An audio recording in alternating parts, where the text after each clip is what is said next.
I'm happy when I've seen a student struggling and I feel like I stepped in quickly and helped that student. We're a fairly small program, so to have, I think I had 5 or 6 one year of students on the spectrum, and I was like, okay, I need to learn more. So I have attended workshops. I learned from my colleagues as well, so what's worked for them, what hasn't worked.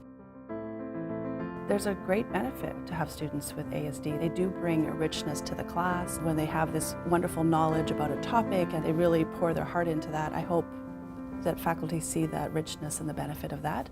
But if faculty can allow for some assignments to have a broader scope, to be a bit more creative and allow the students to pick a topic of interest, and again, this is something that's helpful for all students.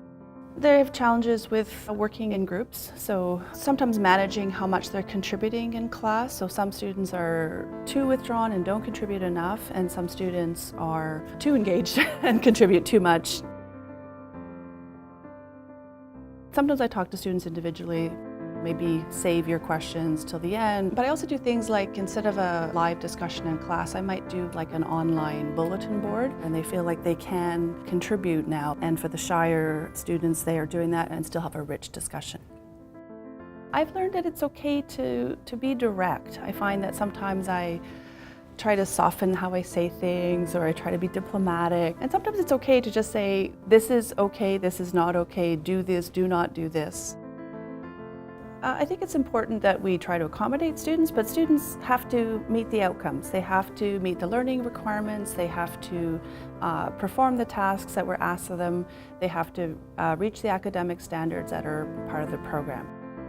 I've learned a lot, and I think my students have as well, from working with students with ASD or on the ASD spectrum. My students are going to work in the community and they need to develop some skills, and I've seen that happen. I've seen my students rally around their fellow students and kind of coach them sometimes, or help them with their coping strategies, or just invite them to come over and join their group.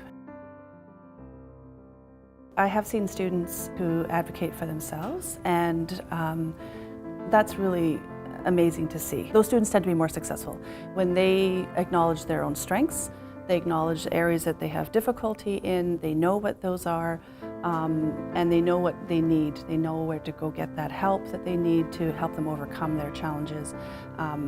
That's a very successful student. That's a student that's going to walk across the stage and graduate. Sometimes you feel you're making a step forward and then it's kind of a step back. I think just not losing faith and not being discouraged by that, both faculty and the student. Just try to support them and say, you know, you will get better, it is okay. It takes time, it takes energy, it takes trial and error. If you want more information, there's no shortage of places to learn more, and there's all kinds of online resources. Go to your library. I work in a library. There's educational resources that are geared for faculty, so that would be a great place to look. And talk to your colleagues.